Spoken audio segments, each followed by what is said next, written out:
Hey, Carm3D with you once again on part 3 of working with these legs in Cinema 4D. I've had some sleep and I'm ready for some more pain. Okay, so let's add inverse kinematics to this. This is exactly where it was before. I left this up all night. Okay, so I will select my thigh bone. First, I tell you what, let's add a null first.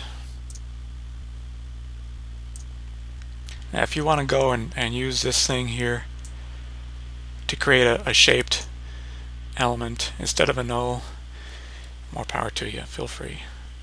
But I'm gonna use the snapping. Snapping is still active. I'm gonna do the same lame thing that did last night, where I tweak it one axis at a time until it's locked in place in all 3 dimensions.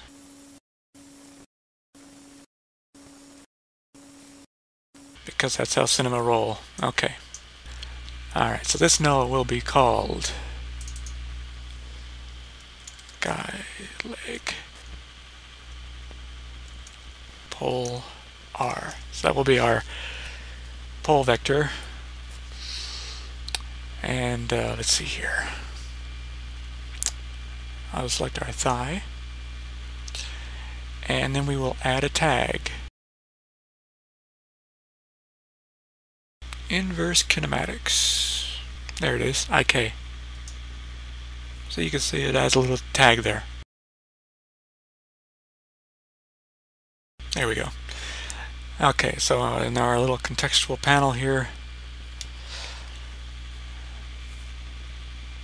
we will choose, let's say add goal for the goal. So when I did that, it created this, which is right there. Why would it be there? Oops.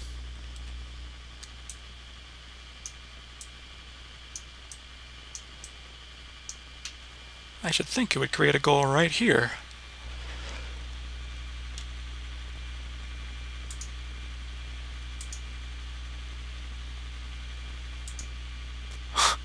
Well, I guess they just have to snap it in place, although I guess the IK is not active yet.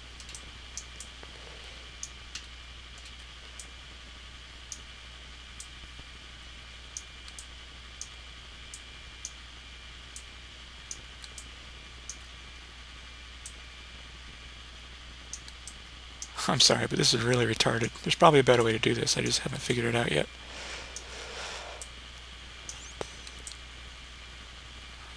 Okay. We are now snapped in place.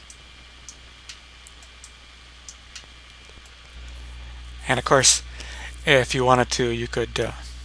no, there's no reason to, because this is going to just follow the foot. In fact, let's just do that now. Foot end is where I want this to be parented. Okay. And I guess freeze transformations. Not that it matters, probably. And I don't know if that makes a difference.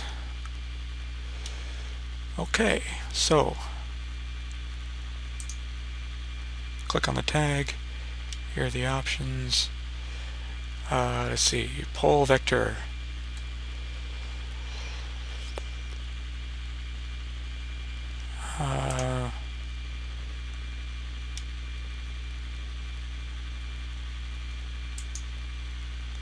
That worked. Cool. Click a little pointer there, and then you click on a thing, and it gets turned into there. So now, I don't know if the IK solver needs to be 2D or 3D. I would think it's 3D because, never mind, that turned off the pole vector. So it has to be 2D if you want pole control. And let's see. I'm guessing the end is the last chain of the IK. So let's select that leg end. Okay, and here's a IK-FK switch. You can animate that, I would assume, probably by right-clicking there and choose animation. Strength 100%, preferred rotation, whatever that does. Okay, squash and stretch options are there if it's called for with your type of character. Let's see if this works.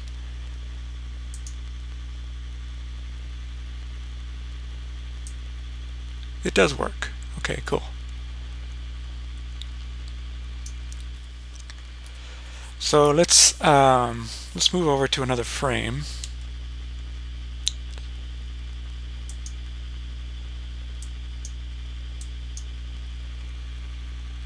And put this on the ground, as it were.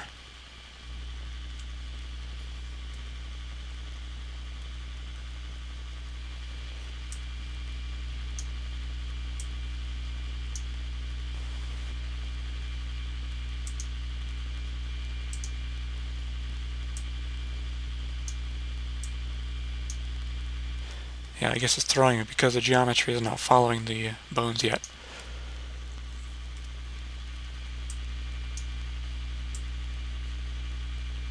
Okay, that's not good. I think that's just because the pole is staying put. Because we certainly don't like the legs bending that way. Speaking of which, notice that my legs are bent in the model. The raw geometry, I have the legs bent because I believe that is required with Cinema. In other programs, like Lightweight, for example, you can say go to frame -20, bend your knees, and say use the rotation as it looks in frame -20. But I don't know if there is a feature such as that. Let's select my pole.